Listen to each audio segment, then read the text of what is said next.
This is Scott from Scott Pulsini Trader, and this is the video on the basic Bookmap settings that I use. Take a second to read this disclaimer. Okay, so the first thing we're going to cover the buy sell bubble settings. I will show you on this live market. So I use red and blue, the red and green in the default. I just can't differentiate the green from the red because I'm colorblind, so I use blue. Anyway, you right click on the bubbles, volume dot settings, and these are the settings I use. Just, I think these are default anyway, but 3D bubbles, I use the volume delta. That's just showing the buy versus minus the sell for the bubble. And the bigger the bubble, the bigger the selling. Heavier the selling or heavier the buying, blue or red or blue. And then the size, transparency, this is all stuff you can control, depending on your liking. The size you can control over here too. As far as you can see, it's moving in both places. And then clustering, again, you can get into all this stuff. Go into the Bookmap wiki and read about this. I just have it on smart clustering, so it's basically clustering bubbles together. Bruce from Bookmap likens it to like a puddle, like when a bubble or is close to a puddle, like or a droplet of water, it sucks into the bigger puddle. So that's how they have this the smart clustering. You can look that up, but I mean, you can see if I have none here, then it gets a little uglier as far as like bubbles on top of bubbles and stuff like that. So I just use smart, but again, it's your preference what you want to use there. And then this stuff's just all default. Again, you can read about if you want to make it more customizable. I just went over that. And then the next thing we're going to cover is last traded price line. So you're going to want this on your chart when it comes to drawing zones. We'll get to that section later in another video. For the longest time I had this off because this is kind of annoying. It just makes my chart very loud. So I usually would have that off, and that's what it would look like without.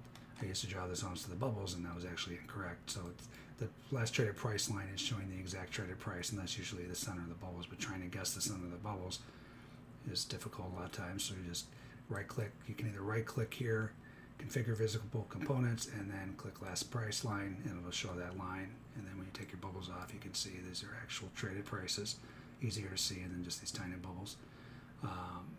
And then everything you do here is same things up here. You don't even have to right click the chart, just click up here, same thing, and then you can pick the stuff that you want to see on your chart. So that's the last traded price line. We'll get into that again in a later video on how I use that to draw my zones. The next thing are the hotkeys. So to access your hotkeys, you want to go to your main Bookmap page, which is here. And what am I clicking there? Settings, keyboard shortcuts, and then you want to go down to toolbar. So there you can do hotkeys for all this stuff. I'm just showing you what I'm using it for. So I use it for drawing on my zones. Again, we're not talking about that in this video, but just to make life easier for you, I'll show you the options of the long way to do it versus the hotkeys. This is going to be why you want the hotkeys. I'll show you in a second. But just go to drawing tools, and then you set up your shift, whatever you want. It could be control, it could be shift. You set that up so you click on, say I want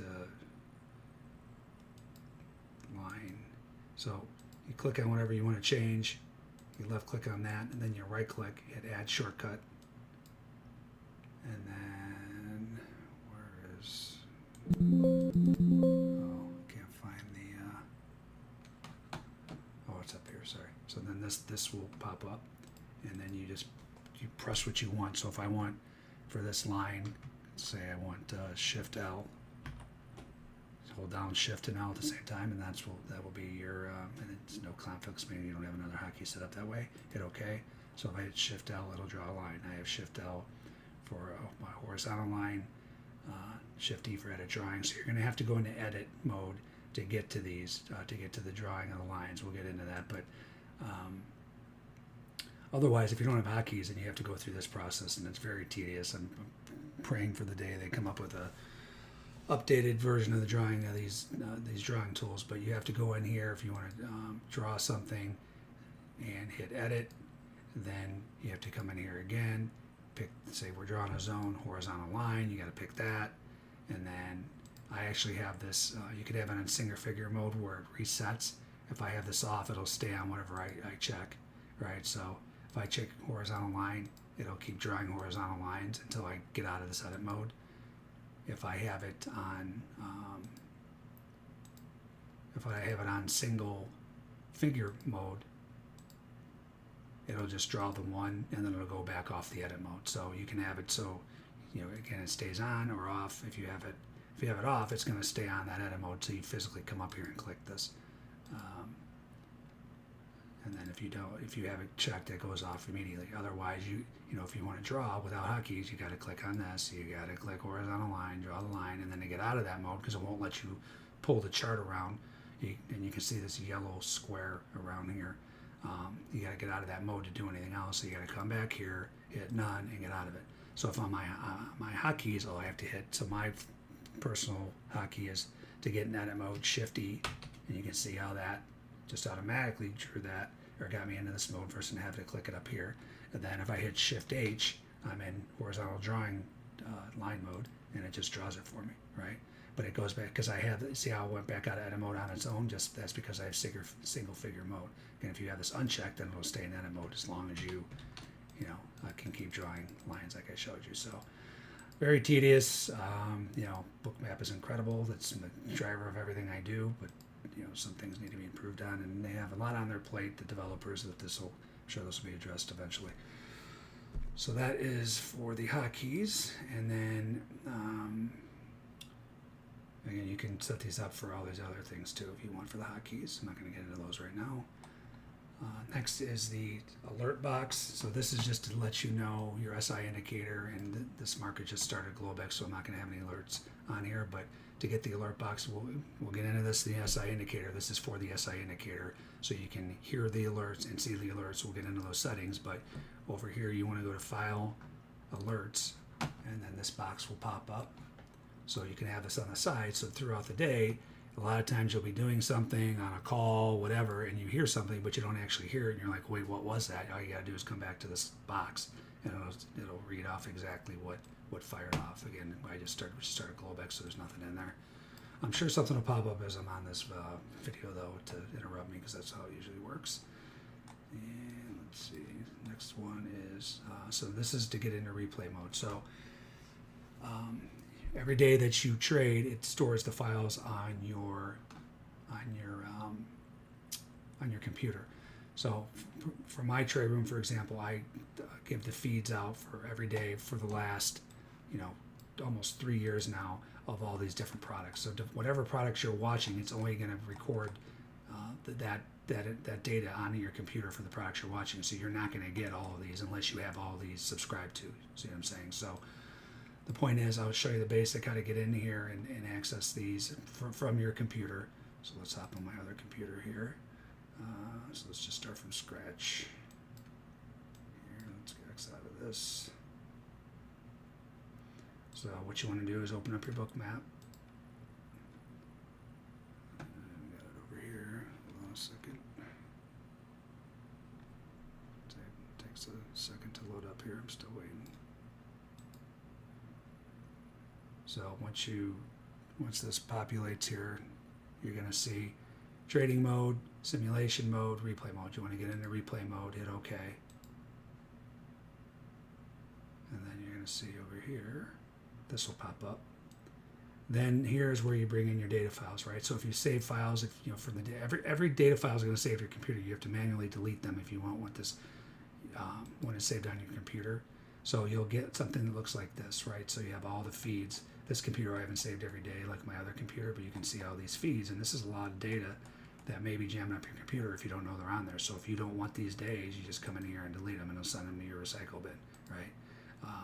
But anyway, if you want whatever day you want to run, say I wanted to run 6:30 here, I just double click on the day, and it'll populate, or it opens, all right.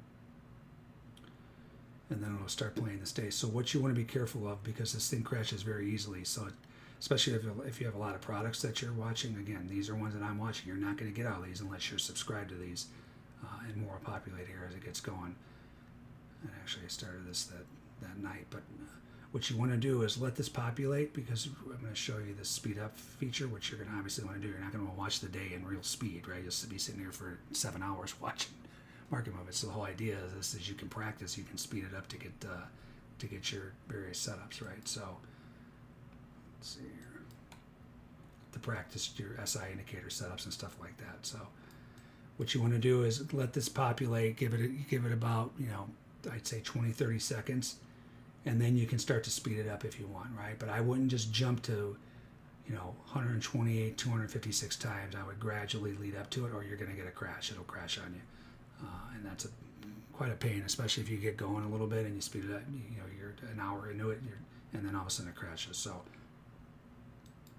just gradually add these. Hoping this doesn't crash right now. I'm going a little fast for this, but and then get it to your desired speed. So like I want to speed this up, especially if this is started overnight, right? So I want to get this to the next day. So I want to get this,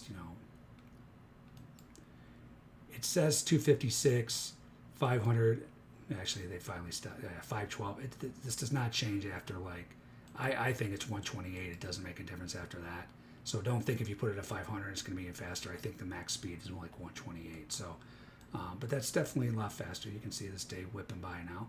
But this is a great way to practice. I don't have the SI set up on this for some reason. Just go in here and go like this. This will probably crash it, I would think, while it's running. Go over here and make sure your stuff is set up. Whoops, I didn't want to do that. That's what I wanted to do. So you can see here that it's all populating now down here. So that's how you can replay your days.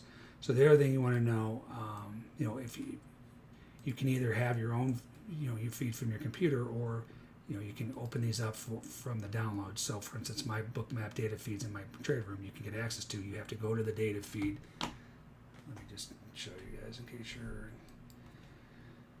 in my trade room. 1 second here. Let me find this instance. So this is what it would look like, right? So you have to go to this day, right? And this is actually on another computer, but you would right-click it, download it, right? And then I'll put it on your computer if you don't already have it. I already have this, obviously, because it was my computer, but you download it, and then when you're on the replay mode, then you got to go to downloads, right? I know this stuff is very basic, but I'm a tech ignorant when it comes to tech stuff, so this is like revolutionary to me. But then go to downloads, and you can see like I downloaded these the last couple days. So that's how you would download my data feeds, and then you just go double click on the day you want, and you see it resets it and starts that day, right? So that's the replay function. Very important. As you learn these SI setups, you can go back to particular day, individual days, and replay the day and practice drawing zones, practice trading them, so on and so forth. So very, very important. Let's just put this here. So again, when you get this is probably going to crash because I started this at 128. You don't want to start it at 128. Start it, let it all develop, start to populate, then you can start to speed it up. And then these are just your controls: reverse, fast forward, play. I'm sorry, that just sets it back to 1. Pause and play is here. So that's how I use that. Very, very incredible way to trade, and you can actually even put trades on it as you trade. So you draw a zone and you want to practice trading it, right? You just come over here. This reminds me of the old days when I was trading huge size, right? You can put on like 100 lot. You can even make it 1,000 if you want. Fire that in. Then you get the feeling of it. This is because it's going so fast, you're going to get really annoying. I don't know why it does this, but you see the P&L if you were trading 1,000 lots, so that's kind of cool. Again, reminds me like the old days. Let me get out of this. There we go. So again, I have this sped up. I don't know why it's doing it only 4 times, but as you can see, it's pretty annoying. It doesn't usually do that, but don't trade 1,000 lots, I guess, and you won't have to hear this sound. I think it's because it's executing 1,000 fills, right? So that's really annoying. So we'll go right next out of that. Sorry about that. There we go. Wow. Okay. And then this just goes over. This is just the document that shows you that, and then speeding it up. And that's it for the settings. Just a basic short video on how to do the settings. And I'll see you in the next video. Thank you.